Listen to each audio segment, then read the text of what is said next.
He came. There we go. There's Malcolm Turnbull with his wife Lucy, and they are finally leaving their house in Point Piper.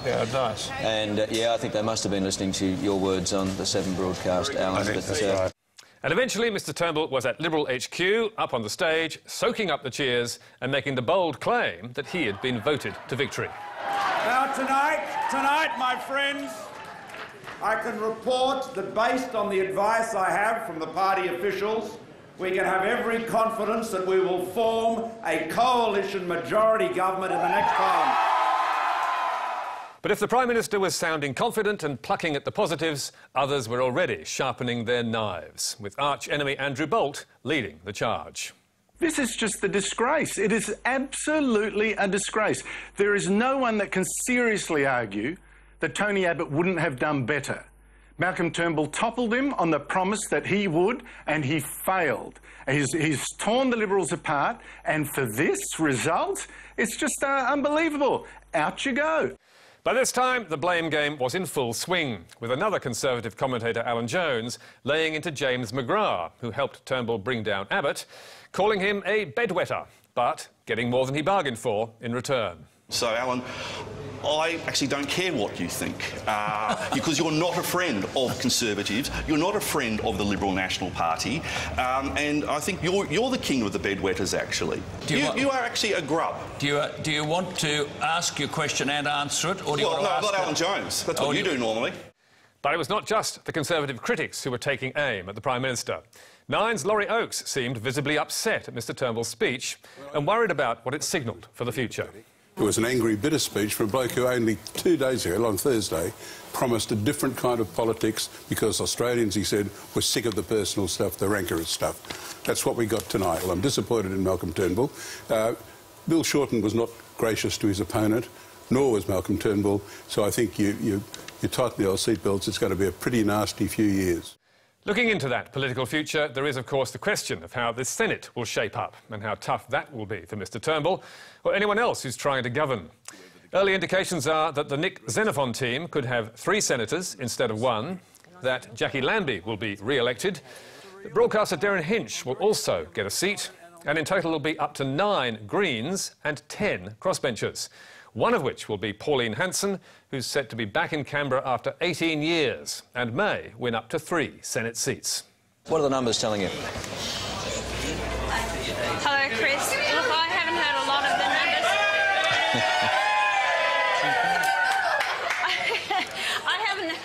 Yes, I am back. It was the coalition's frustration with the Senate that prompted this election, when Malcolm Turnbull called a double dissolution. When he did so, many in the media praised his decisiveness and called it a masterstroke. But they were wrong there too. At the end of the marathon campaign, we had a marathon election night and still no winner, apart from, at 7 hours and 45 minutes, the longest ever ABC election broadcast. With that record-breaking statement... Yeah, we've broken the record. Suck on that, Kerry O'Brien.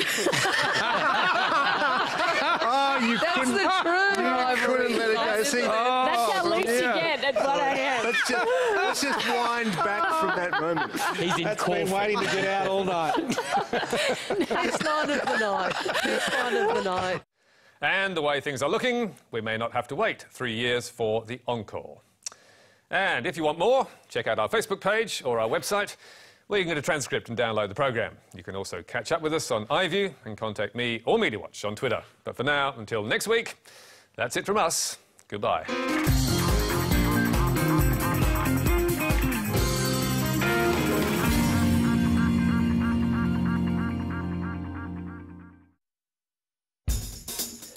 Hello, Tony Jones live from Studio 22. Tonight on Q&A, Holly Ransom, Josh Frydenberg, Chris Bowen, Sarah Hanson-Young and Paul Kelly. It's an election deadlock, no winner yet, and very likely a hung parliament and a Prime Minister under siege. Deja vu all over again. We'll see you in a minute. The race of his life begins. Barracuda starts Sunday 8:40, and the complete series will be available straight after on iView. Watch fascinating stories now on iView with the best of Australian story. People on the street spontaneously open up in Hello Stranger, and story hunters bring unusual stories from unusual places. Watch them now on iView. When it matters, Australians turn to the ABC. On television, on radio, on iView and online. Now, as the count continues, the ABC will bring you continuous updates, the latest results, everything you need to know every night at 7, and the biggest interviews on 7:30. I'm interested in making the 45th Parliament work. Counting continues, as you know. Thanks very much. As the situation unfolds, know the story with ABC News. Tonight, as the swing against the government leaves the election result on a knife edge, we look at whether Labor ran a smarter campaign and where the coalition went wrong. Liberal Senator Eric Abetz is my guest on the surprise loss of his party's 3 lower house seats in Tasmania. That's Lateline, right after Q&A.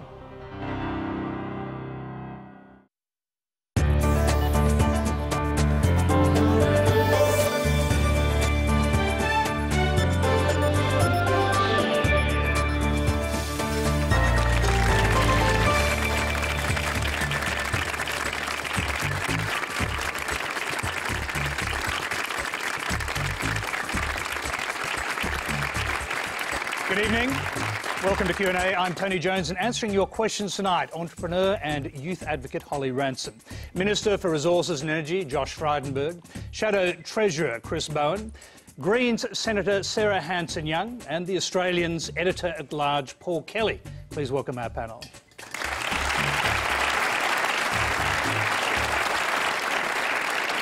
Now, as usual, you can watch Q&A live across Australia on ABC TV, on News 24, and listen on News Radio. And we're streaming Q&A live via Facebook, so go to our Facebook page to watch and comment or ask a question. Well, after an astonishing election, nothing is resolved. While there will be no result for days, tonight the focus rests firmly on the Prime Minister. Our first question is about that, and it's from Helena Gavlinska. Hello. Should Malcolm do the honourable thing and admit his gross misjudgment by standing down like David Cameron did? Paul Kelly. I certainly don't think that he ought to, and I'm quite convinced that he won't. I think the way Malcolm would see it, and I think the way the majority of the Liberal Party would see it, it's his responsibility to try and remain Prime Minister. Now, this is a shattering election result for the coalition for the Turnbull government. There's no doubt about that. There's no concealing that. That's out in the open. While the government says it thinks it may still be able to form majority government, I think the more likely reality is this will be a hung parliament. In that situation, both Turnbull and Bill Shorten will compete to see who becomes minority government Prime Minister. So Turnbull's real responsibility is to do whatever he can at this stage to try and save his Prime Ministership and save his government by negotiating what will probably be a minority government arrangement with the minor parties and independents. I think at this stage, and let's face it, this is a very unpredictable situation. We can't be certain about what will happen. It will change as we go through the week. But I think the current situation still favours Turnbull over Bill Shorten in terms of becoming Prime Minister. But the point I'd make is that there's no logical alternative to Turnbull. There's no outstanding candidate there to step into the Prime Ministership. And the last There are some, well, at least one former Prime Minister who already held that position. We will come to that later. I'm going to go to Holly Ransom on the same question. Paul will come back to some of those issues. Should Malcolm Turnbull do the honourable thing and admit his gross misjudgment by standing down like David Cameron? That was the question. I'd have to agree with Paul. I think it's a little too early to call. We've still got so many seats hanging in the balance. We've actually got the Australian Electoral Commission and Anthony Green saying two different things about the results and the state of play we're in with the seats at the moment. So I think one thing's for certain is there's a lot of questions to be asked of not just Malcolm, but I think everyone who was at the helm of the Liberal Party leadership in the campaign, because it's not as much as the captain takes responsibility for that. There's a whole bunch of decisions, including, I think, why they didn't go to an election much earlier than they did in the end that need to be answered. But I think right now, as has been said, you've got to negotiate with a huge number of parties to potentially pull off something that can reasonably be put forward as a minority government. And I wouldn't be changing the captain at this point in time. I'd be expecting everyone in the Liberal Party to be holding true behind Malcolm at this point, because I think he's the viable option at this point in time. I'd agree. I don't think there's another candidate. Josh Frydenberg. Well, it clearly wasn't the result that we were hoping for, and we've heard the concerns of the Australian people. But looking at the results as they are today, there are 11 seats that are in doubt. Now, 3 of those seats, the seats of Gilmore and Dixon, we're still ahead in those 2 seats. And if we get those 2 seats, we will get to 70, also the seat of Latrobe. So those 3 seats will get to 70. Now, there are another 8 seats where we are behind, and it varies from being 9 votes behind in the seat of Capricornia to being 1,000 votes behind in the seat of Herbert. Now, with over 1 million postal votes still to be counted, and postal votes historically favouring strongly the coalition, we stand a very good chance in those seats. So we do think, Tony, that we can get to a majority in our own right, and that's the magical number of 76. I'm just going to quickly go back to our questioner, Helen Gavlinska. Did you think your question was answered there? Perhaps you'd like to ask it again. Not completely. I think whether he should stand down, whether it's an honourable thing to do, is also questionable.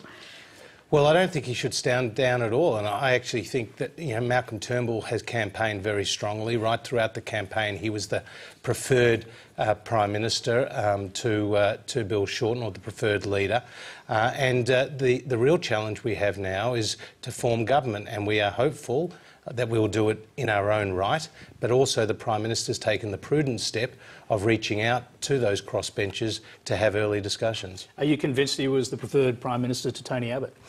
Yes, I am. I mean, the decision was taken in the party room, and, not to rehash the history of that period, but it was a decisive victory for Malcolm Turnbull, and he got us back into a competitive position in the polls. And it was always indicated, Tony, that it was going to be very close, and that's what it's turned out to be. Chris Bowen.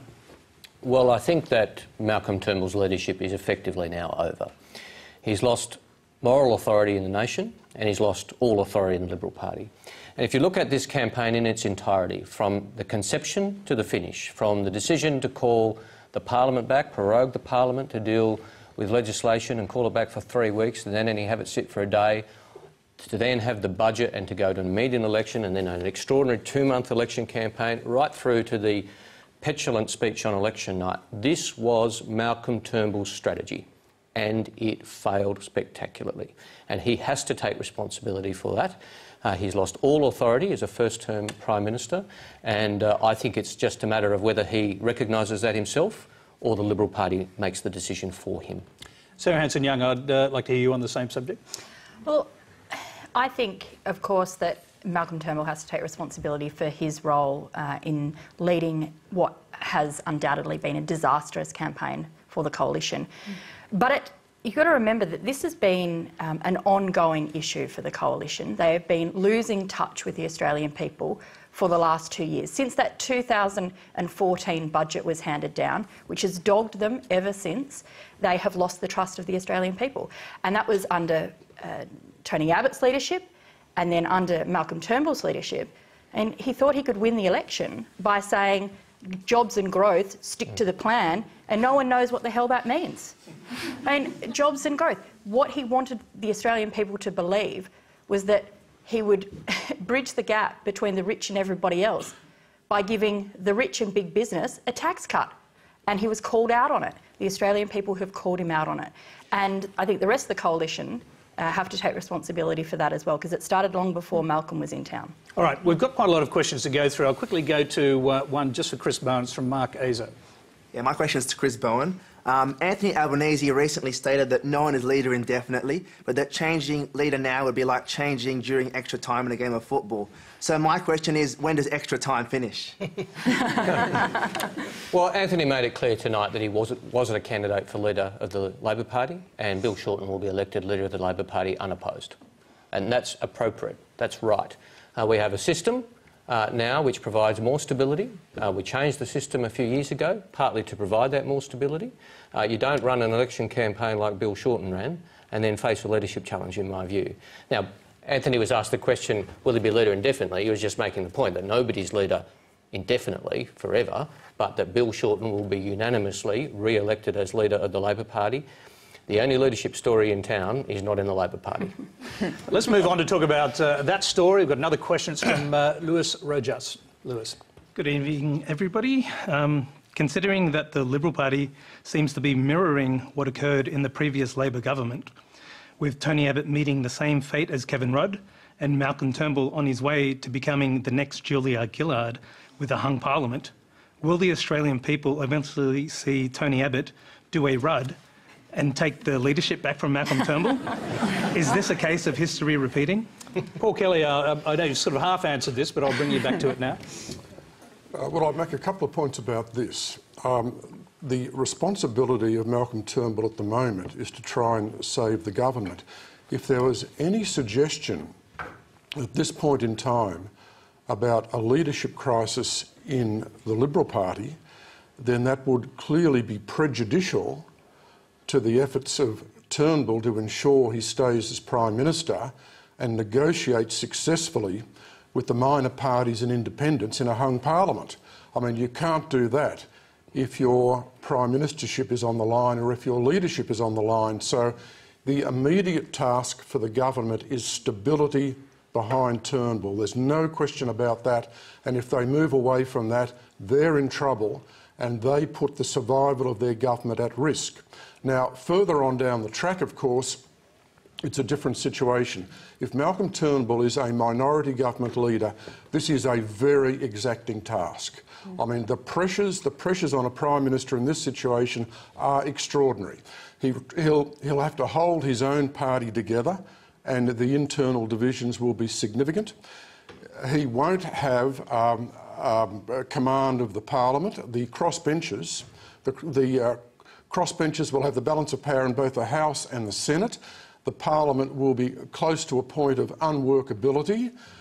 Then there's the question about his standing in the country. So the demands on the Prime Minister in this situation will be very, very great. And of course, there may well be a situation in which the parliamentary party starts to crack under that pressure and the leadership does become an issue.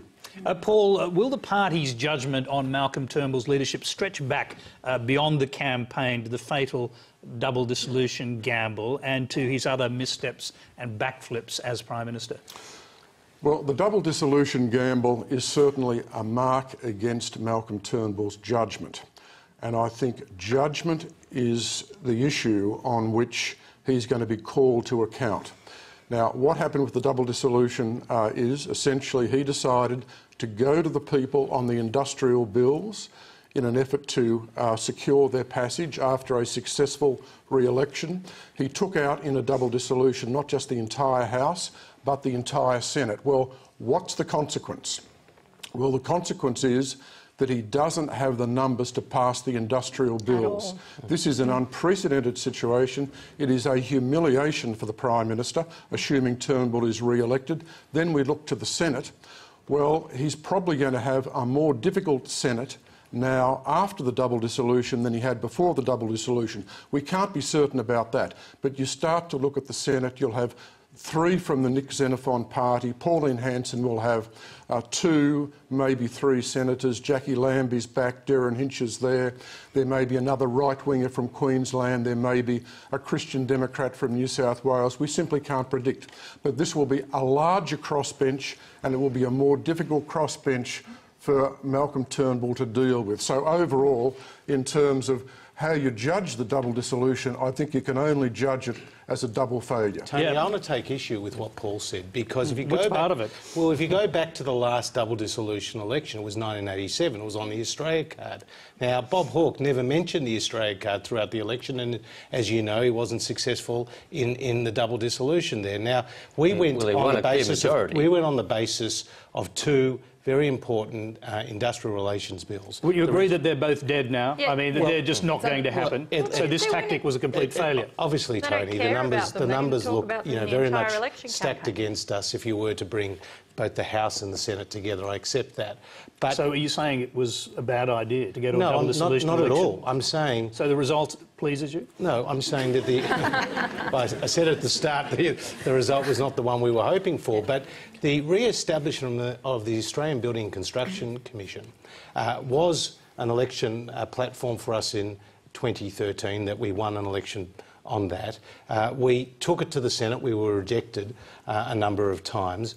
It's based on improving productivity in the workplace. It's dead, right? It's going to be dead because of Labor opposition. I think it goes a touch further with respect than even Paul just indicated, and Paul was far from complimentary to the Prime Minister. But, I mean, you've got to remember, this is a Prime Minister who, in conjunction with the Greens, brought down Senate voting reform and said it was necessary to clear out the Senate of all these minor parties, and then called a double dissolution election, which guaranteed that every last spot in every state went to a minor party. And he personally, by his actions in introducing this reform and then calling a Senate or a double dissolution election, almost guaranteed the election of Pauline Hanson. I mean, taking us back 20 years. So this is a complete and utter failure. This is a Prime Minister who said he'd bring new economic leadership and win the Liberal Party in an election, and he's done neither. I mean, new economic leadership's consisted of a GST, then state income taxes, then a $50 billion tax cut, and he couldn't even win an election. OK, I'm just going to go back to our questioner who's got his hand up. Go ahead. Yeah, hi, Tony. I was just wondering, is the ABC planning on doing a killing season by any chance? I couldn't tell you, but... you know, watch this channel at some point, you might get the answer. Just going to jump in on the second bit of your question, Lewis, which was, I guess, the piece around Tony Abbott and his role in it too, because I think it's undeniable, that part around, without question, the Prime Minister not reading some of the political winds correctly and a whole series of campaign missteps that fall to his feet. But I think that it's interesting to consider whether or not Abbott comes back in, because I think, certainly, the broad consensus and the reason we saw this extraordinary jump in the popularity poll when Malcolm came to leadership is because there was this sense that finally we've got this centrist, progressive leader at the helm of the Liberal Party. But what's interesting about it, and I think this goes to how you unpack the swirl of issues that eroded ultimately the two-party preferred vote and the campaign for the coalition, is what blame do you put on factionalism within the party? Because we never saw a Prime Minister who campaigned on the things that we were excited about him stepping into leadership for. You know, the issues around climate change, gay marriage, you name it, a whole raft of policy that was never at the forefront of the conversation, was never part of his leadership. So I think that's an interesting part. So, Josh, I'm going to bring you back to Lewis's question as well, because earlier this evening on 7:30, Senator Cory Bernardi questioned whether the coalition had learnt enough from Labor's leadership woes. What lessons do you draw from the Rudd-Gillard-Rudd experience? Well, bad policy is bad politics. That's the lesson I learned from that. And obviously the carbon tax was the one that we campaigned strongly against, and we saw the... I think he's really talking about the switching of leaders. Well, the comparison that he was saying is that this could be Abbott, Turnbull, Abbott, and that's the question he's asking. Yeah, I mean, obviously... Is that possible? Well, obviously... No, well, I don't think Tony Abbott's coming back, if that's your question to me. But in terms of stability in politics, I think there is a very strong desire from the public to have that, and they don't want 3 Prime Ministers in 3 years or 6 Prime Ministers in 6 years. I mean, I remember as a kid used to laugh at what was happening in Italy when they were rotating their leaders on a regular basis. That's what's happened in Australia. Now, there are lots of reasons for that, and I think, you know, the constant polling, social media, the demand from the public, you know, they all play into that new trend. But it's not a good trend because Australia needs stability. I just want to quickly jump in on that point on stability, because I actually think that's up for contention. I think this point around stability implies that you buy into the vision of stability that's put in front of you, that you believe that you're better with the vision of stability that's put in front. I think part of the reaction of the electorate in this instance is the jobs and growth piece, and both sides. I think part of it is neither major party really won this election. Labor's two-party preferred was at 35%. You've seen the coalition have an enormous swing against them. This is an election of the minor parties. This is an election where voter discontent was at the fore. So you didn't buy into that stability. I think the second part of the equation goes to a word Sarah used earlier, which is trust.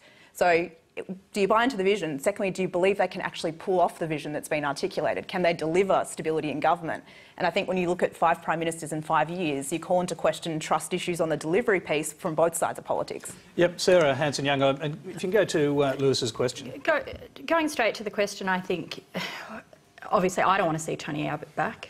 I don't think many Australians want to see Tony Abbott back. I don't think many in the Parliament want to see him back. But already the bloodletting is on, and you see Cory Bernardi all over television tonight. There's already been backgrounding, and even those right-wing nut jobs who help them in the media are out chomping at the bit. They can't believe this is their chance to bring down Malcolm Turnbull. See, we told you so, he was going to be so bad. The reality is, I think, in terms of stability now, for a Prime Minister who is trying to negotiate with a crossbench in order to form government, his trust and authority has been severely damaged. And to go to the point that Holly raised around what it is that people believed from the public's perspective, what they believed Malcolm Turnbull would be able to do if he was given his own mandate. You know, we were going to see the real Malcolm. Well, I don't think we're going to see the real Malcolm. I'm not even sure who the real Malcolm actually is, and I think that's part of the problem now.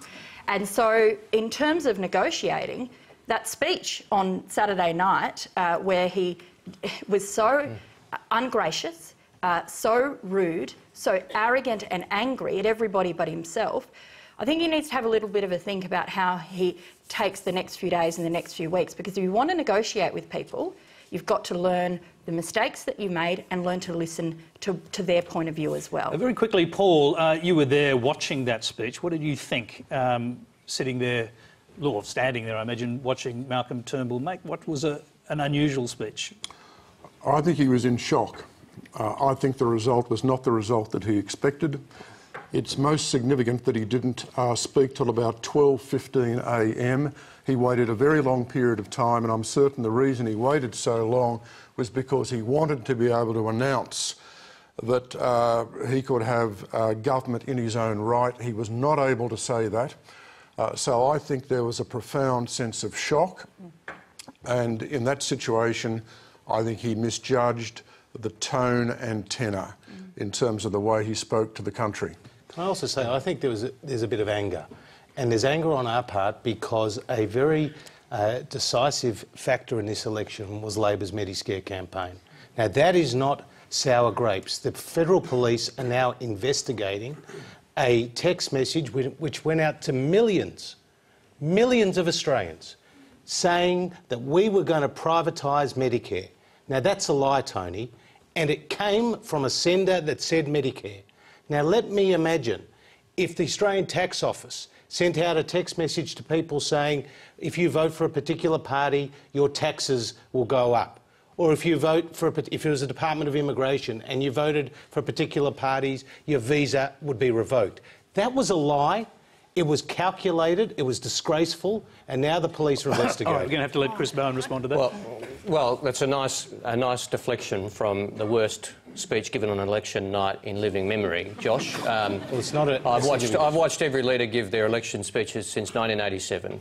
And this was by far the worst. It was juvenile, petulant, defensive, and he declared a lack of confidence in the Australian people and anger at them for the result. So you can deflect from that all you like. It showed a defensive, under siege Prime Minister.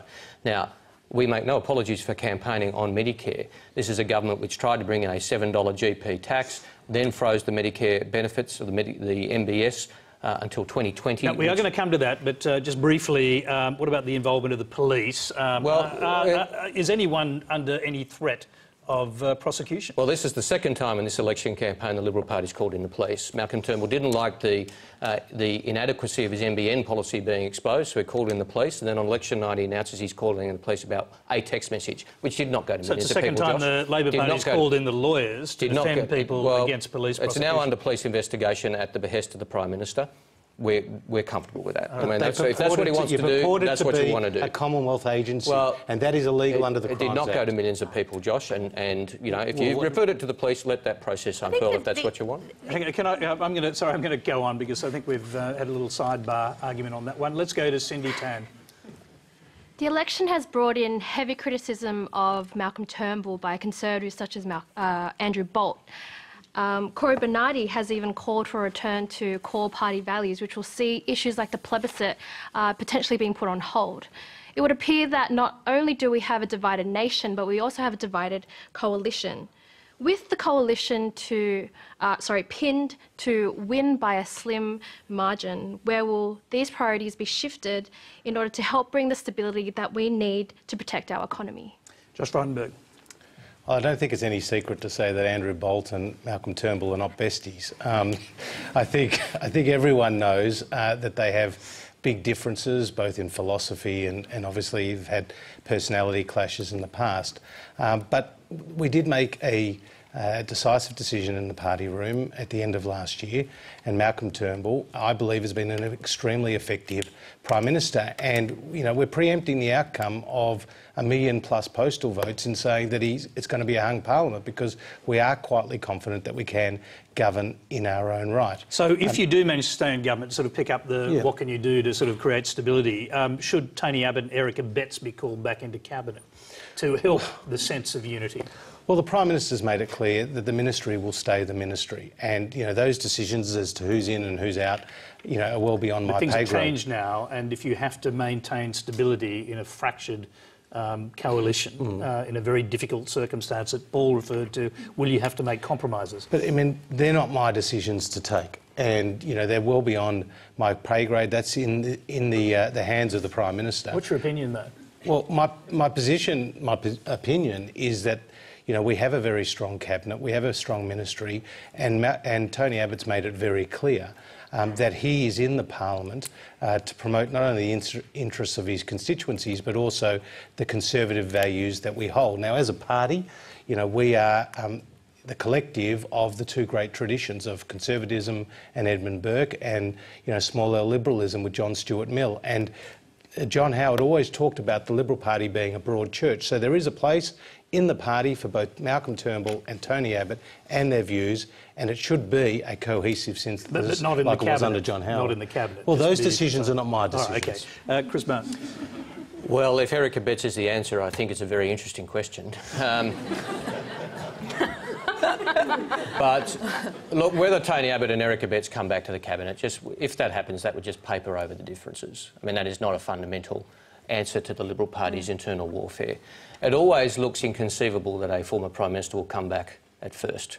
That always looks inconceivable, a former leader. But, you know, we've seen it in the past. John Howard, Kim Beazley, Kevin Rudd have come back. So nothing is completely impossible. I suspect Tony Abbott doesn't come back personally. I suspect he engineers the downfall of Malcolm Turnbull for somebody else. Maybe generational change, Josh. You might find the call, but I suspect that's the way this plays out. But there are people who know a lot more about internal Liberal Party politics than me. I think it's interesting to look at it as an argument, and to Cindy, picking up on your quote of Cory Bernardi, this idea of going back to core values. I think part of what was demonstrated, and it's not unique to Australia, I think in 3 months we've seen 3 examples in the presumptive Republican nominee in the US being Donald Trump, the Brexit decision, and now this, of actually the general population expressing really major disaffection and apathy towards the establishment or the traditional way that things have been done. So I think part of it is, how do you take things forward? How do you evolve both your platform and the way you're going about communicating the message to people? And I think that's the big question that's being asked of the parties after this election. And Paul, can I bring you to the point of how you actually create stability in a minority government? Is it possible to do it? Could either side pull it off better than the other? Well, I think it's going to be very difficult in this environment to create stability in a minority government. Julia Gillard was relatively successful after she'd negotiated the arrangements with the Greens and Independents. She got a lot of legislation through the Parliament. The problem was the legislation wasn't popular. Look, the point to make about the present situation is this is a real crisis for the Liberal Party, and it's a crisis for the coalition government. Malcolm Fraser governed for 3 terms, John Howard governed for 4 terms. Now, after just 1 term of Abbott-Turnbull government, the government is now in crisis. And there's no easy escape from this. Now, there are some really critical questions. The Conservative wing of the Liberal Party has got to decide where it stands and where it sits, whether it commits and works cooperatively within the party, or whether it decides it wants to undermine the present situation and destroy Turnbull. Now, that is an absolutely fundamental question. The other question is whether Turnbull and Abbott can work effectively together.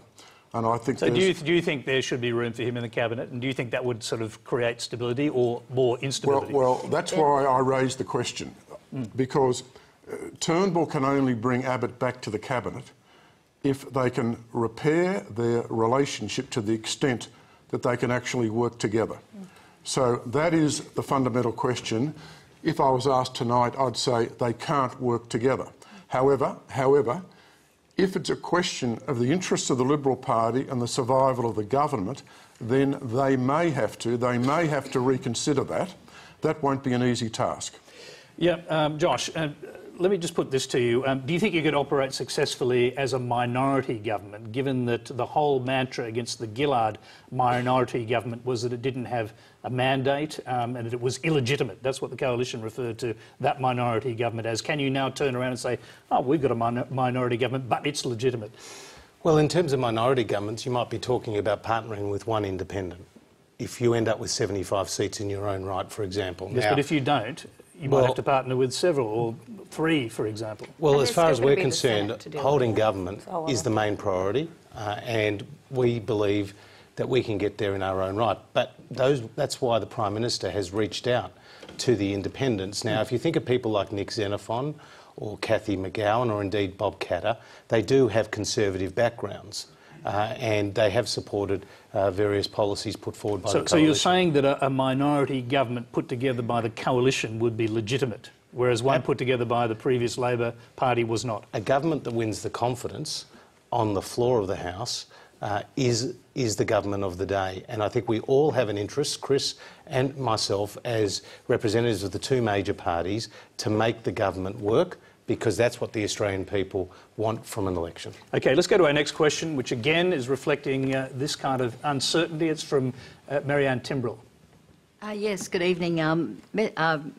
Question really for Chris Bowen. Prior to the election, the Labor Party were really adamant that there be no deal with the Greens. Again, we've seen the Australian voters choose either Green or the minor parties, once again leaving us with a hung parliament. Isn't it time the Labor Party stopped being so bloody minded about forming any kind of coalition and actually joined hands at the table with the Greens, who clearly stand by a lot, if not all, the ideology of the Labor Party?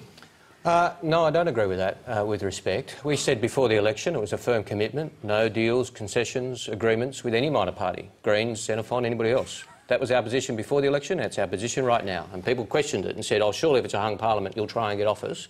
That's our position. Now, what happens next is firstly a matter for Malcolm Turnbull. He's the incumbent Prime Minister. He gets the first opportunity to form a government in consultation with the crossbench, and he said no deals, but Josh has then very clearly indicated that deals are on the table. No deals on the table for Labor? You're not negotiating with the independents and the crossbench? Our position remains the same. Now then, if he can't form a government, it's up to Malcolm Turnbull what he recommends to the Governor-General. He can recommend a call on Bill Shorten, he can recommend a fresh election. We just don't know yet. But on your point, this is an important point. When we go to an election, we go with a suite of policies. People need to know they're the policies we will implement, not policies that we cut in some deal afterwards. Labor governs alone or not at all. It's a principle that John Curtin outlined, it's a principle that I believe in, and it's a principle that I think is important for who we stand for, who we are.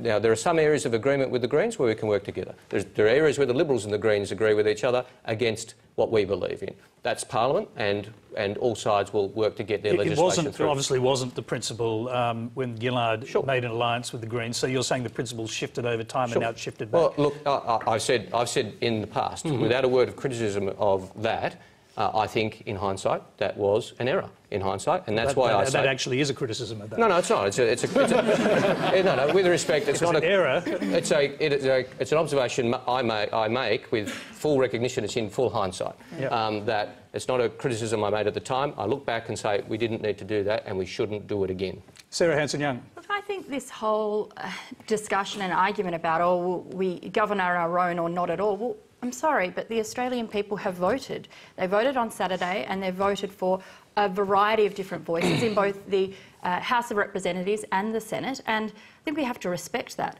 Our job now as parliamentarians, whatever colour we wear, is to roll up our sleeves and work out how we can actually work together. And it's the winner-takes-all attitude is what has been shunned by the Australian people. They've had enough of it. they actually want us to do a bit more than just spruik our policies at election day and then have a free ride for the next 3 years. They want more. But are the Greens talking to Labor about what you would require? There hasn't been any conversations yet, Tony, if that's the direct question. But of course, we've been very clear that we want to deliver a stable, multi-party parliament and government. That's clearly, we went throughout the last 8 weeks of the election campaign saying that if indeed we got to a hung parliament, that we would be willing to talk, and that we'd be willing to talk about the things that people put their trust in us as Greens parliamentarians to advocate for. That, of course, is well known to everybody. Action on climate change, better treatment to refugees, really dealing with those issues of self-interest by the big end of town. Sure, but your leader, Senator Di Natale, wants to share power. Exactly. He wants a ministry, or maybe more than one. That's what he said. Is that on or off the table? Look, I think all of these things need to be discussed, and it's not for the Labor Party. Not going to happen. Maybe it won't happen, Chris. But I tell you what isn't going to happen. You don't have majority government in your own right. You don't. Well, I don't claim that. But the fact of the matter is, with respect, Sarah, you won one seat in the House of Representatives. One. That does not give you the right to determine the policies of the government of Australia. You get one vote in the House of Representatives. The Labor Party, the Liberal Party will be around 70 votes in some regard. So you can put your case, but it takes two to tango. We're not on the dance floor. But there are other people. Sarah, can I just interrupt you for a moment to go back to our questioner? I'm sure you'll get a chance to respond after. Please go ahead, Marianne. Just going back to my actual question, isn't even your reaction, Chris, is being a little bit bloody-minded in my view? It's this real shaking your head no way sort of thing. Well, it's just a statement of fact. No, it's not arrogant. It's a statement of fact. We went to the election with policies. If we form a government, we want to implement those policies, not Greens policies. We want to implement our own policies. But you haven't won, Chris. You haven't been able to do that. But what you are saying, Sarah, is that to support us, you will want the list of things that you just went through. That's a great indication of what we're in. And we are saying who you vote for in a confidence motion is entirely a matter for you. Who Adam Bandt votes for, if there's a motion of no confidence in either side or confidence, that's the matter for him. He can consult with his colleagues and see what his values indicate he should do. But if you want a negotiation to say, please vote for us, please, and we'll implement some of your policies if you vote for us, we're just not going to do that. Tony, Chris is a protege of Paul Keating. He's made no secret of that. And many of you would have seen Paul Keating launch Anthony Albanese's campaign during the election, and he said of the Greens, they're political opportunists who are hiding under a gum tree. They are simply a protest party. Now, that's why Chris and many others in the Labor Party take that view of the Greens. We certainly, on the Liberal side, have no philosophical shared beliefs with the Greens. In fact, their vote has remained under 10%. Not only have they only held, as Chris said, one seat in the House, but they've actually lost a seat in the Senate. So despite all Richard Di Natale's grandstanding, it hasn't been a good election for the Greens. Holly, can I just bring you in on this, and briefly, because we've got to move on to other topics, and then I'll come back to this side. I was just saying before, I think it's a really interesting indication of what we have in store for us with the next Parliament and the makeup. We don't even have the representative of the independent candidates here. Imagine the free-for-all that's going to be happening when that's the case.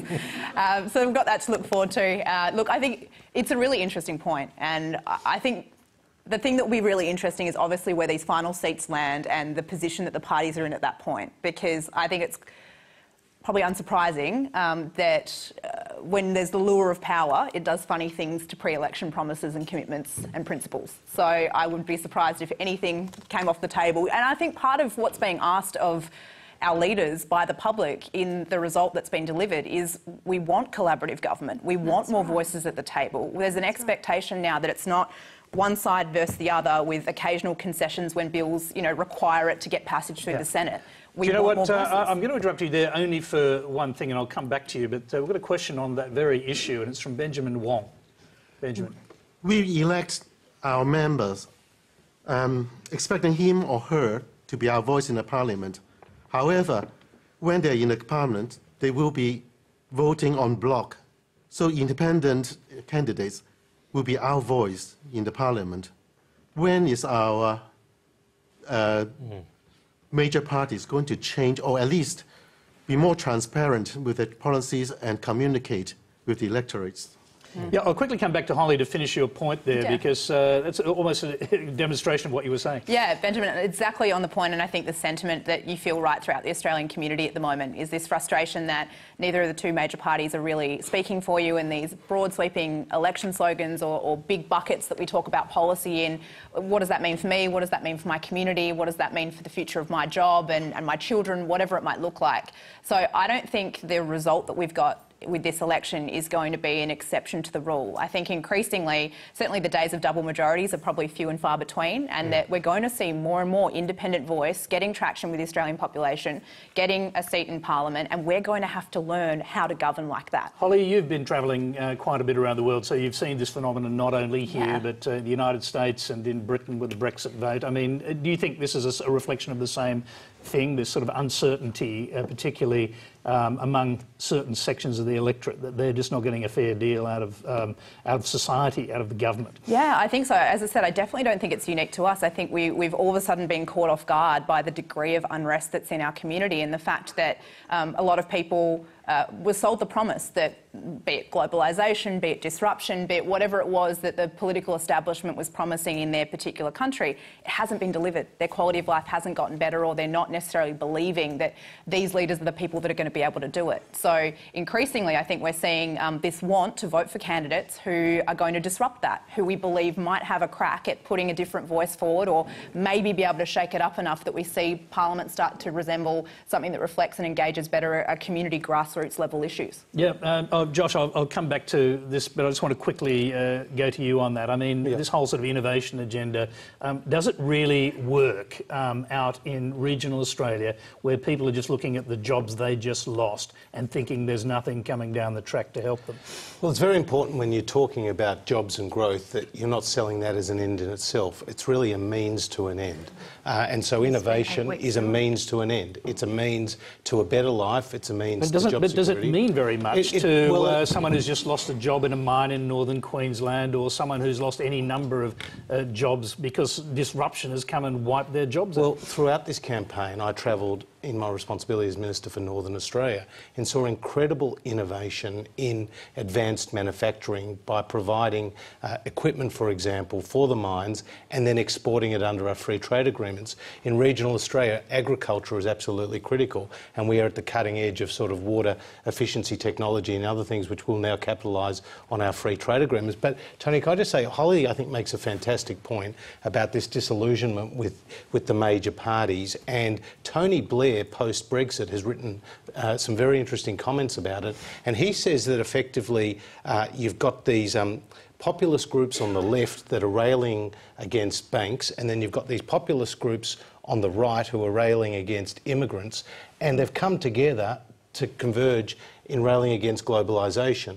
And I think it's up to politicians in the centre to better make the case for reform and to in your way talk about like innovation and other things in a way that communicates to the people so they don't feel left behind or left out, but they're taken along for the journey. All right, Paul, I'll come back to you, Chris. I just want to hear Paul, who's been out of the conversation for a little while. Just reflecting on this huge trend that's come, and I mean, Cory Bernardi tonight said that the coalition's lost 1 million votes in this election. What's going on? Well, what's going on essentially is that we're seeing fundamental social and value changes in the country. Society is becoming more fragmented, and agreement in society, consensus in society about fundamental ideas and values is disintegrating in a way we haven't seen for a long period of time. This is partly driven by technology, partly by social factors, partly by the rate of economic change and economic dislocation. Now, this election has been a fascinating example of this. So you've got a structural trend. The structural trend is against the two major parties. Malcolm Turnbull, as Prime Minister, tried to sell a positive message on the economy. He talked about innovation, he talked about corporate tax cuts. He didn't campaign on the negatives to the normal extent that you would expect that we've seen over the last several election campaigns in this country. Now, what was the result of Turnbull being positive? Well, he didn't cut through, and he didn't cut through in the areas in trouble. In Tasmania, in northern Queensland, in regional Queensland, where there's a lot of economic transition, in Western Sydney, where there's a lot of economic pressure, and in South Australia. So they are the areas where Turnbull failed, and his optimistic message there didn't work. Chris Bowen, I want to hear Chris Bowen on that, since he's from Western Sydney, and I'll come to you, Sarah, as well. Look, I wanted to agree with Josh, but also go further. And we are seeing this around the developed world. I don't disagree with anything Paul just said, but we're seeing this around the developed world, the rise of the outsider, and in many ways the failure of the political elite, whether it's the rise of Trump, Sanders, Corbyn, Brexit. Marine Le Pen may very well be the next president of France. She's an extreme right-winger. The two mainstream parties in Austria weren't even on the ballot paper for the presidential ballot. The extreme left and the extreme right were. I think we're seeing the rise of the disenfranchised and the disillusioned, people who feel left out. And I think that does, I do agree with Josh, it increases the pressure on those of us of centre-right and centre-left parties to make the case for reform, for globalisation, for trade. But it's more than that. It also makes it incumbent on us to embrace things like inclusive growth, making sure that the growth is properly shared, making sure that everybody has the investment in them. People feel that they are not getting the benefits of economic growth because in many instances they're not. It's not an illegitimate case that they have. And it's incumbent on us not only to sell the case for reform and good policies, but also to listen to their concerns. And I think that is what we have to acknowledge, as well as people who believe in progressive, in my case, progressive parties of the centre-left, in your case, parties of the centre-right, that people are hurting. And people, as Paul said, in many parts of Australia, are hurting very badly. And they did not feel that the government was talking to them at all when he was talking about jobs and growth. They did not feel that at all. I think there's been a political price paid for that. But as part of the broader trend, we do need to bear in mind that people who are saying this are not racist inherently, but when somebody comes along and says, well, there's somebody I can blame for your problems, and they have a very simple message, that is a message that they are receptive to. And we need to make sure that in all our efforts, not just in our communication, Josh, but in our policy development as well, we're embracing the need for all to benefit from globalisation, from trade and from growth. Okay, now we've got a question. From Magnus Cormac McManamy, and I'll ask the sound people to find Magnus, but I just want to hear from Sarah Hanson-Young on that issue. And are the Greens becoming almost like an established party now? You seem to have bottomed out. All these other independents and candidates in the Senate and so on are picking up votes, but your vote hasn't actually increased. Well, it did actually increase this election, and particularly in some lower house seats. But well, you're on course to lose a senator, for example. Well, we will lose a senator from South Australia, that's true, and that is because there has been a diversity of voices, and I'm not negative about that, actually. I think, again, coming back to this point about listening to what the electorate and the voters want, they want us to have a diverse representation in the parliament because they don't believe that the traditional two-party system has worked, and they want to disrupt that. We've got to listen to why and what it is that we do about that. And it doesn't mean it's wrong. Actually doesn't mean it's wrong. Do you think people might have been put off a little bit by your leader saying, I want to be part of the system, I want a ministry, I want to be in a power-sharing government, I don't want to be the outsider throwing stones anymore, I want to be part of it? No, I don't think so. I think actually what people saw in that is that we're a party who is saying it's not winner takes all. And we all have to have a responsibility to help shape this nation. You put your hand up for Parliament, be prepared to have to do the hard work to get there. But I want to come back to this issue of people being disenfranchised and really feeling it quite tough right now. That is absolutely right. And I think if one thing is sure, the tax cuts to big business is dead and buried after this election. And what we now need to see is what are the services that we should be funding to help people. And of course, that's going to require negotiation and talk through the various voices. And we have got a question on that, Sarah, so I think I might just pause you there. Just finish your point quickly. I'll just finish this point. The issue of scapegoating these tough issues, the feeling of isolation, the feeling of being ignored and forgotten by political leaders, some have sought to blame migration and blame others. And I think that is what we have to make sure we don't see continue in this parliament, and we all have to take responsibility for communicating more positive messages of inclusion. You're going to have fun with Pauline Hanson in the Senate. I guess that's my point, actually. She represents a group of people who are feeling it really tough. It's not... I don't believe that Australians are racist at all. I believe Pauline Hanson is. I believe that she is peddling that, but it is not the... that's not the frustration that people are feeling. It's being used as a scapegoat. All right, let's go to a question which talks to some of the reasons for frustration. It's from Magnus Cormac McManamy. My question's for Josh. Josh, I have family in Launceston, Tasmania. Hi, Mum and Dad. I'm really concerned about reports about people being treated in armchairs instead of hospital beds. 9 out of 11 specialists in the ER resigning because they felt patient conditions weren't safe, and people not being treated for cardiac arrest in time in the waiting rooms. Do you still think, after coming out of this election, that a $50 billion tax cut to the business community, particularly a segment of that community who already has an image problem around tax minimisation, do you still think that that was an appropriate thing to put forward? And looking into the electoral outcome in that state and relating to that issue, what do you read into that?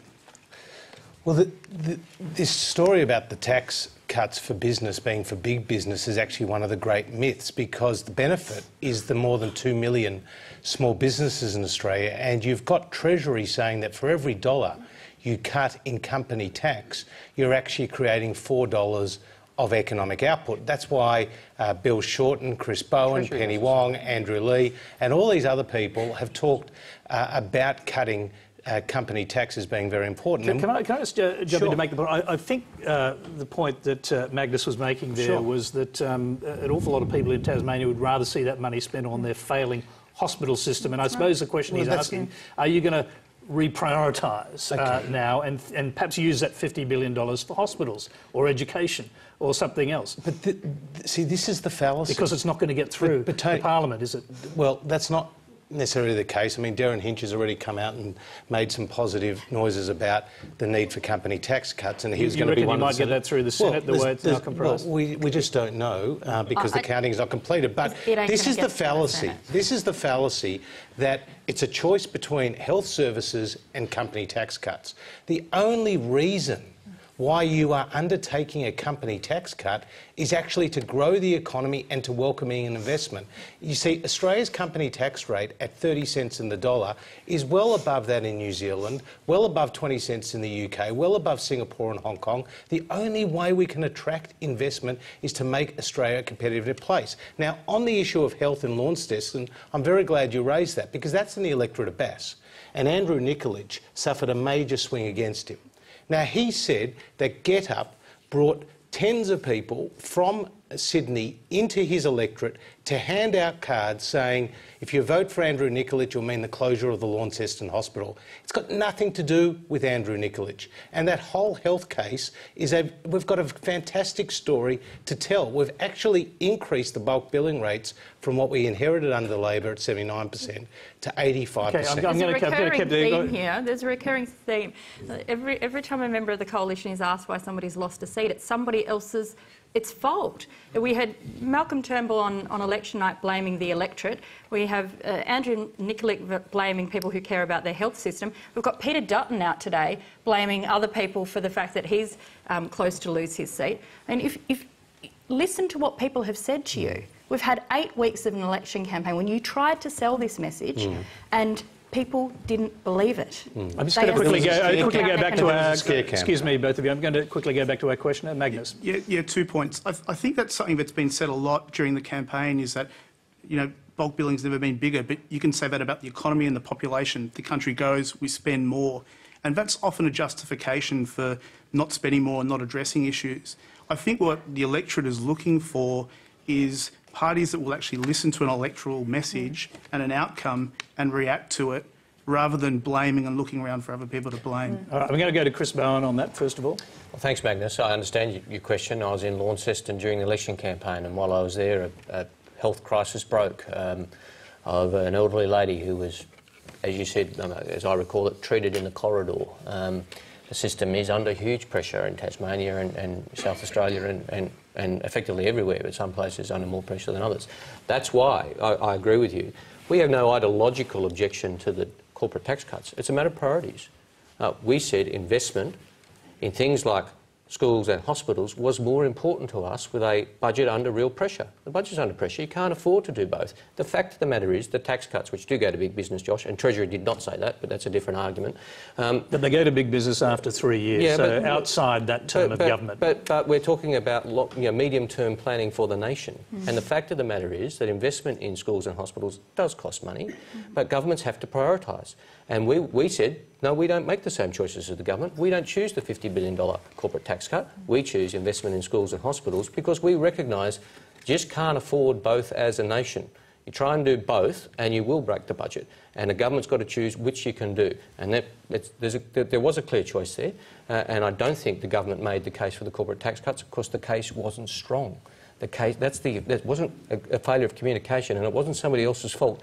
The case just wasn't strong. So can I just hear Paul Kelly on this? And I suppose the big question here is, have either side of the major parties explained where the big money that's necessary beyond 2020 for massive increases in health spending, the NDIS and education are going to come from? Well, we've got a budget deficit problem in this country. And over time we will have a debt problem in this country. The credit rating agencies have made it absolutely clear that our AAA credit rating is under threat. Now, one of the unfortunate aspects about this election campaign, as far as I'm concerned, is that we've forgotten the golden rule for success as a country, and that is that an effective economy and a good society go together. You don't have a choice. You don't say, well, we'll concentrate on growth and jobs and that will be at the cost of a decent society. And you don't say, we're going to fund health and education, and that may well be at the cost of a competitive business tax system. You've got to have both, and you've got to have an integrated policy structure that works at both levels. Now, to a certain extent, what happened in this election campaign is the Australian public were presented with a phony choice. You've got to be very careful about phony choices in politics. You can have development or the environment. You can have growth or you can have equity. Now, what we have to have, and we've got to have political parties that are putting forward frameworks recognising that an efficient, effective growth economy and a good society go together. If you take a place like Tasmania, what's the main problem with Tasmania? I'll tell you, the lack of economic activity. And to the extent you don't have economic activity, that hurts the bottom 30 or 40%. And the way you address equity problems is you don't just support people off the budget. I recognise you've got to fund health and education properly, but at the end of the day, when you've got a budget deficit problem like we have, we've got to maintain our standards when it comes to society and the economy, but we've also, over a period of time, got to get back to surplus, and that means decisions which, to a certain extent, will hurt people in terms of either tax increases or spending cuts. OK, I'll hold you there, Holly, and I'll bring you in after this question. It's from Katie Atchison, and it deals with some of these issues. As no party has dealt with the budget deficit, which the Grattan Institute has said, based on the norms for the last 7 years, will force young people to pay an extra $10,000 tax in their working lives. Despite this tax on the young, policy decisions continue to favour older generations. This is clearly generational inequity at work. How will political parties going to ensure that this is a government that invests in the youth of Australia and not just the ageing population? Holly. Great question. Katie, thank you for the question. It's something that I'm extremely passionate about, and you called it out really well. I mean, the Grattan Institute, the Wealth of Generations report, painted this economic picture for us a little while ago. Now, I don't think any generation intentionally sets out to leave the one behind it worse off. That's not what we're suggesting happens. But I think what we do know now, based on the economics that's been put in front of us, is that that's the case. And I think it's a really interesting political challenge for us as a nation, because with the way our demographics are shifting, our voter base is getting older, but our mainstay of our economy, by 2025, 3/4 of the workforce will be millennial. So we're going to have this interesting tension between sort of the mainstay of the economy and our voter base. I think it's absolutely critical that we're focused on how do we ensure that our younger generation are set up to be able to succeed, not just in an Australian setting and able to provide for themselves in that regard, but to operate in a global community.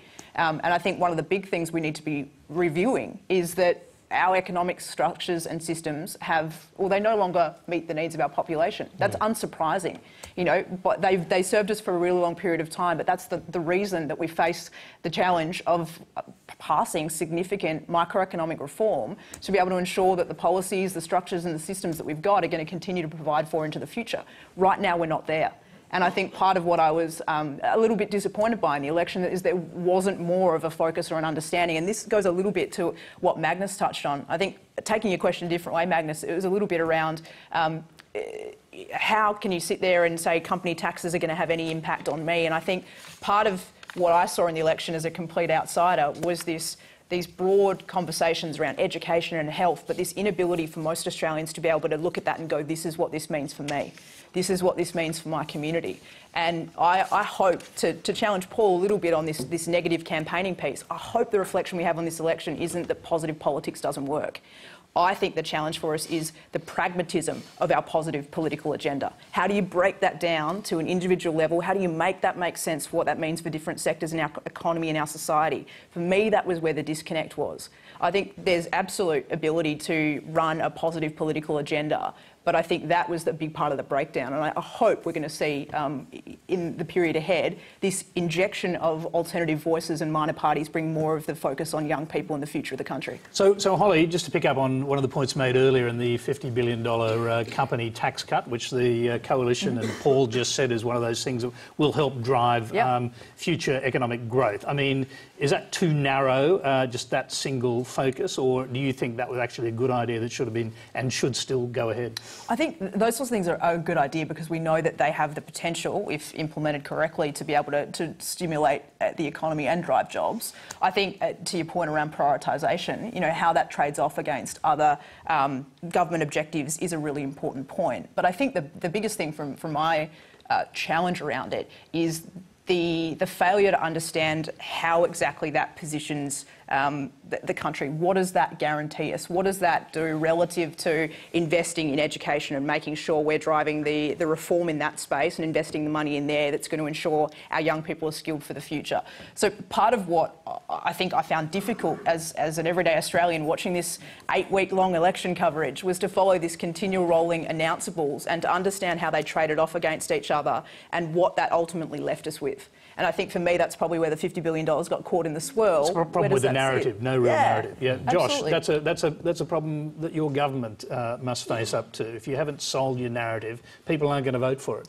Absolutely, and that's what I said earlier about jobs and growth not being an end in itself. It's really a means to an end, which is a better human existence. But bringing up this issue of intergenerational equity is such an important one, because debt is not for a future generation, it's actually for our current generation. And if we burden and saddle the next generation with a whole lot of debt, we won't be thanked for that by our grandchildren and children. And currently this country is paying $1 billion a month in interest on its debt. Now that's interest, and that wasn't there when John Howard and Peter Costello left office in 2007. There was zero government debt. So to talk about more spending without... Can I just quickly make the point that you were in government for a little while and debt did not go down, it went up. Yeah. So I'm just saying, did you fail as well?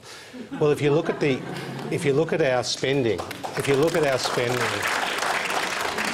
you look at our spending trajectory, it is coming down, and as the deficit will come down from around $37 billion today to about $6 billion by the end of the forward estimate. So we're tracking in the right direction. There's a lot of assumptions there, and that includes getting a lot of things through the Senate, which are going to be more difficult. I'll come coming around this way, and so I'll just go to Chris Bowen. I'll try and be very brief. I'll try and be brief so everybody gets to go, because it's a very important question. And intergenerational equity is about the issues you raise. It's also about broader issues. So, for example, in the election campaign, one of our key policies was reform of negative gearing. Now, that was designed to boost the budget by a very considerable amount over the decade, but it was also about intergenerational equity. It was about young people being frozen out of the housing market. First home buyer rates are at their lowest ever levels. Investment rates are at their highest ever levels. And there's nothing wrong with investing in property, but when you've got, in parts of Australia, it just being impossible for young people to buy into the market, something's got to give. And we ask the question of ourselves, does Australia need the most generous property tax concessions in the world? No.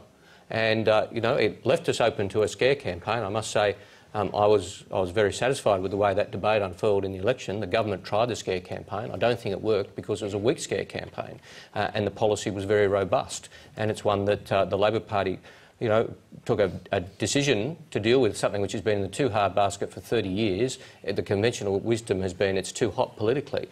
But I think we had a case not only about the return to the budget, but about giving young people a fairer go at the property market and putting them on a more level playing field.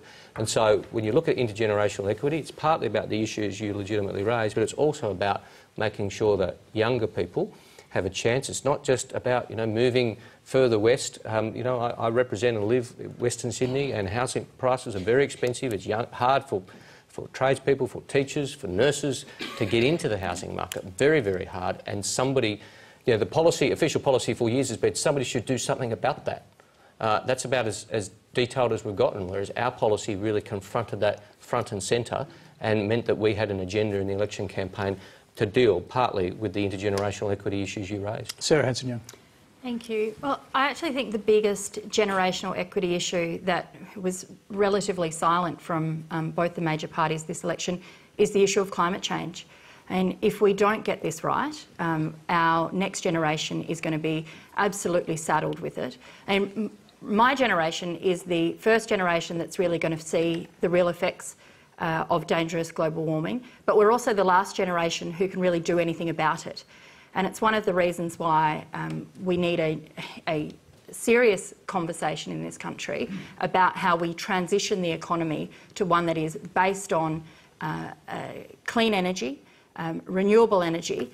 That's not just jobs rich, but it's actually, it's going to be life-saving in generations to come. And that's the big issue that was missing in this debate, and we have to get back to it. Paul, we're nearly out of time, but you can finish up for us if you wouldn't mind. Well, what we've decided to do as a country is we've decided to partly finance our current living standards, our current recurrent spending off the back of foreign borrowings, and we run up budget deficits. So essentially that is a decision taken from the political system, the collective decision from the political system, because we simply have not been able to address the difficulty with our deficits and debt. Now, this is a strike against the next generation. This is the classic example of intergenerational lack of equity. That is, we will finance our living standards today on debt and we'll ask the next generation to pick up the bill. Now, that is not a moral position and that is not an effective fiscal position for the country. Now, that's been one of the fundamental issues in our politics and in our economy over the last half dozen years. And I think one of the really big questions today is, do the Australian people accept this or not? Or are they in denial? Now, I think it's very important, if we're to be a mature and sensible country, that we accept this and start to address the consequences, because at the moment we're not doing it. And that's, thank you very much, Paul. And that is, hold your applause, that's all we have time for tonight. Please thank our panel, Holly Ransom, Josh Frydenberg, Chris Bowen, Sarah Hanson-Young and Paul Kelly.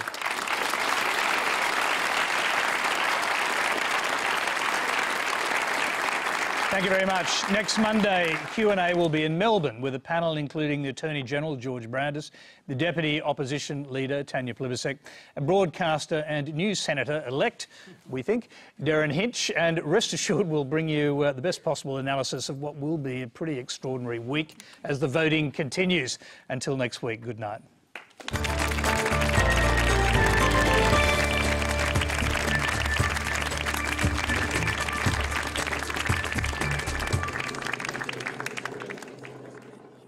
It's the forum where you set the agenda. Head to the Q&A website to register for our audience, upload a video question for our panel, and follow us on Facebook and Twitter. Plus, use hashtag Quanda and join the live discussion during the show.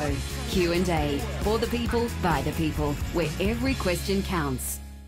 1, 2, 3, 4. Wednesday, there's more McAuliffe madness still to come. Oh, show her, look, she's totally freaking me out.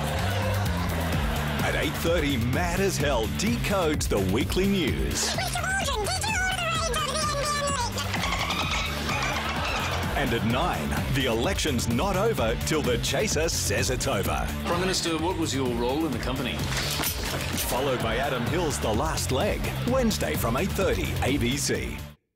Play School has been a much-loved part of Aussie childhood. Play School is a part of our culture. Join us for a look back over 50 years of fun. We're looking in the useful box. A best friend you could rely on. There'll be people with games and stories to tell. I was only getting one of the entendres. That was not in the script. From some very familiar faces. Someone thought we were drunk. Happy birthday, Play School. 50 years of Play School. Sunday on ABC and iView. The ABC is your space to connect, to share and to enjoy. And we really want to know how the ABC is working, or not, for you. We're launching a new online community and we need you to be a part of it. So come on, get amongst it. Head to abcyourspace.net.au and start talking. Songlines are the living narrative of our nation, and they connect us all. The ABC putting NAIDOC Week into focus, celebrating Indigenous achievements and culture on ABC TV, radio, iView and online. I felt very proud as an Indigenous person. Connect, share and celebrate stories from the world's oldest storytellers. Our focus on NAIDOC Week on ABC TV, radio, iView and online.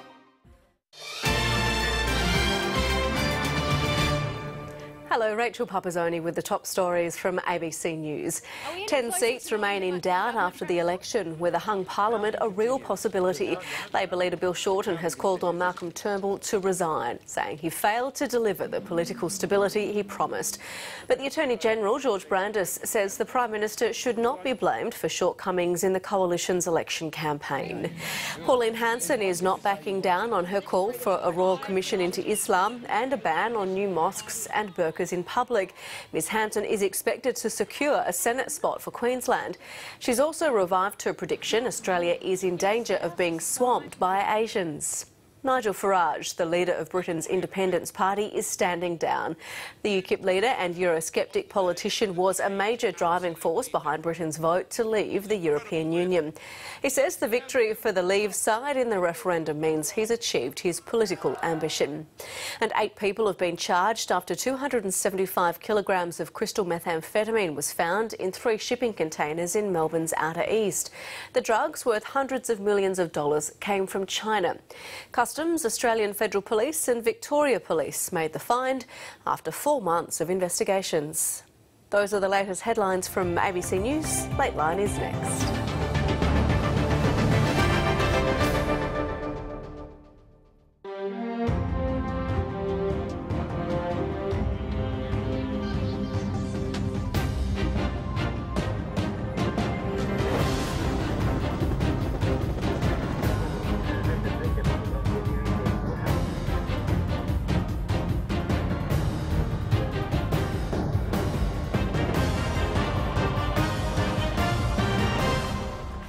Good evening. Tonight, 2 days on and still no result. So did Labor run a smarter campaign? And where did the coalition go wrong? I certainly think that Bill out-campaigned Malcolm in those final 72 hours. Looked like Malcolm was just waiting for people to come and vote for him. They got the scare going and they were successful in localising it in marginal seats. It is a result that's still too close to call as the nation waits to find out who can form what is likely to be a minority government. With just under 80% of the vote now counted, the coalition has 68 seats to Labor's 67, with 5 seats held by the minor parties and the independents. 10 seats remain in doubt, and that means it's unlikely either major party will be able to reach the magic number of 76 that's required to form a majority government. Counting will resume tomorrow. So what next? Joining us now from Canberra is our political correspondent David Lipson. David, what's your best assessment of where the numbers will finally land? Well, Emma, good evening. The first thing probably to say is that all of us, that is the politicians, the strategists, journalists like myself, we didn't see this result coming last week. We expected something quite different. We thought that although we discussed the possibility of a hung parliament on Friday, it seemed like a pretty unlikely scenario. Now it is looking like the most likely scenario. Now, saying that, it's going to be a very, very close race, as you just mentioned. One Liberal strategist that I spoke to today said that he can pretty easily see getting to 73 for the coalition. 75, absolutely possible. 76, starting to look doubtful. 77, near impossible. Now, remember that 76 is the magic number.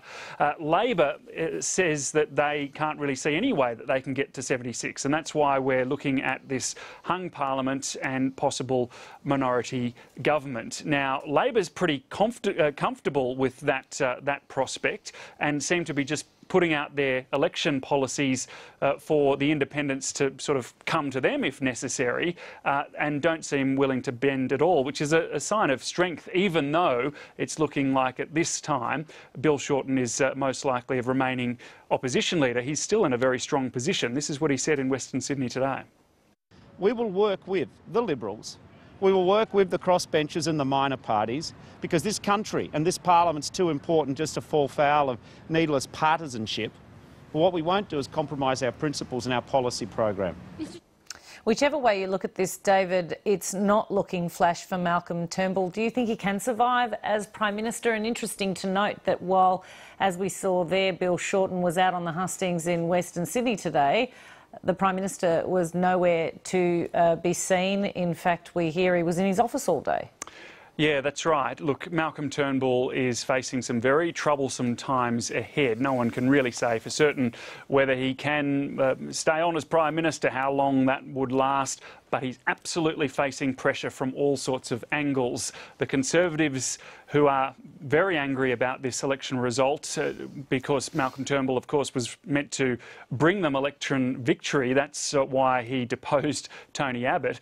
Well, they're already starting to break out somewhat. The Senate is looking very unruly. It's going to be very difficult for Malcolm Turnbull, even if he can cobble together a minority government, to actually keep his promises. So he's going to be facing pressure from the electorate over that. All in all, a very difficult time for him. Probably one of the things that he has going in his favour is that there is no obvious successor to him. I can't see the party going back to Tony Abbott. I don't think Scott Morrison has broad appeal or support within the party, and others below that are, perhaps need some more time before they're ready for a leadership position. So we will see. But it was George Brandis, the Attorney General, who was defending the Prime Minister today. Whatever criticisms there may be of the campaign, and some have been made by my colleagues, they don't lie at the Prime Minister's door. Mr Turnbull showed throughout the campaign that, unlike Mr Shorten, he is a Prime Minister. He has the character of a Prime Minister. Bill Shorten, on the other hand, seems to have been entirely underestimated in this campaign, but surprisingly, we're still hearing some leadership rumblings. Yeah, it's the story of Bill Shorten's leadership, isn't it? He continues to impress, and people continue to underestimate him, as he keeps pointing out. Well, that leadership chatter seems to have all but gone now. There was a bit of talk yesterday, inexplicably really, considering the surprise result that Bill Shorten delivered, a very solid result, whatever way you look at it.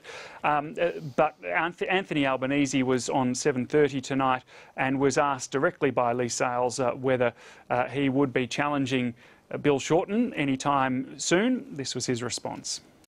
Well, no one's leader indefinitely, Lee. We're a political party more than 100 years old, but certainly I think we will continue forward with Bill Shorten as the leader, and I'll be playing a role as part of the team.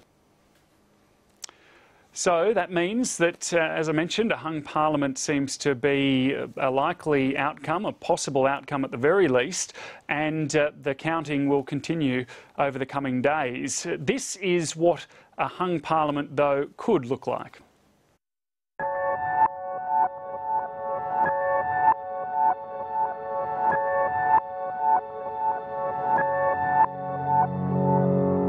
"48 hours after the longest campaign in 50 years and still no result. And for the incumbent, the chance of a hung parliament is looking more likely by the hour." Are we any closer to knowing who might form government, Prime Minister? The counting continues. This is farcical. Mr Turnbull clearly doesn't know what he's doing. Quite frankly, I think he should quit. They would be absolutely gutted. Sean Kelly knows that feeling well. He was working in Julia Gillard's office the last time a hung parliament was delivered. It's like you're in the pool, you're sprinting at the Olympics, you get to the very end, you're out of puff, you put your head above water, you look around, and then the umpire says, "We're not going to get a result for quite a while yet."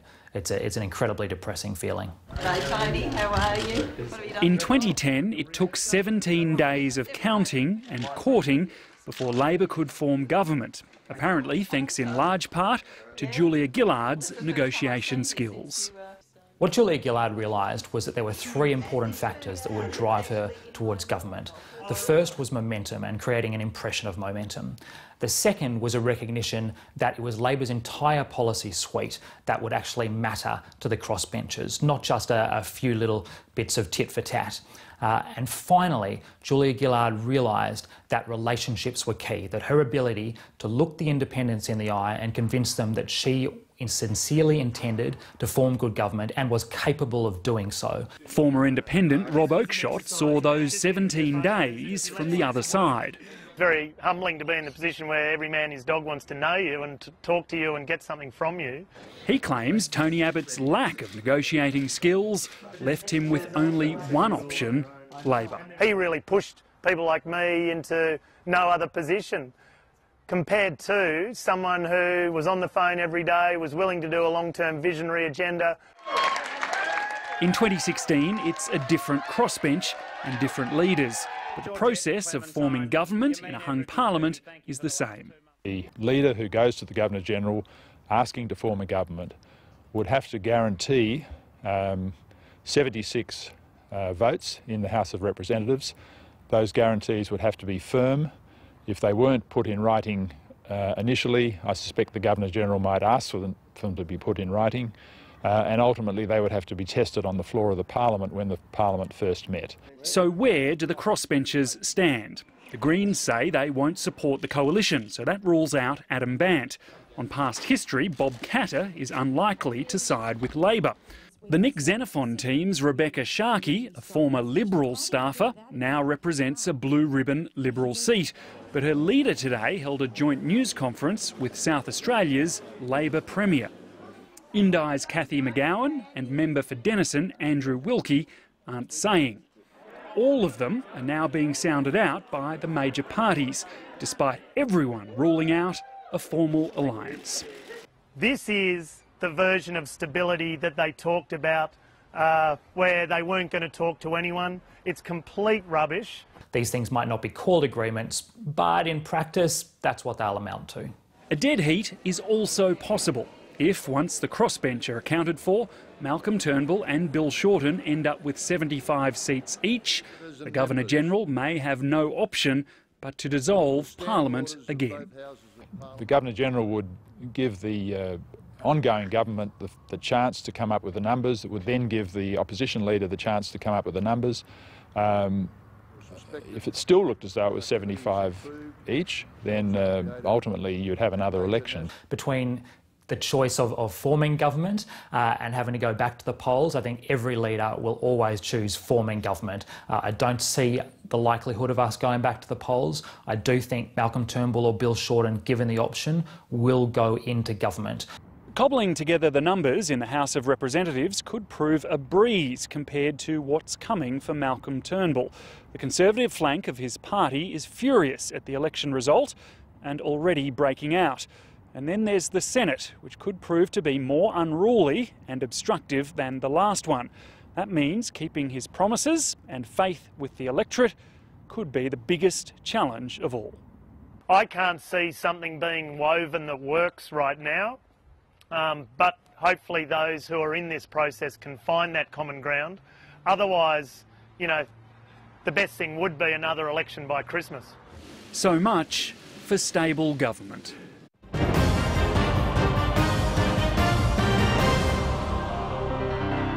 One of the real shocks of the election was the result in Tasmania, where the Liberals lost all 3 of their lower house seats. Tasmanian Liberal Senator and former Coalition Minister Eric Abetz has conceded the party's campaign didn't appeal to voters in his home state. He joins me now from Hobart. Many thanks for being there, Eric Abetz. Good evening. What is it that went wrong in Tasmania? A number of factors went against the coalition. First of all, we had get-up spending and bragging about the fact they spent $500,000 just in the seat of Bass with 10 full-time people, besmirching the character of a great Australian servant, Andrew Nikolic, who served in our military forces as the commander in Southern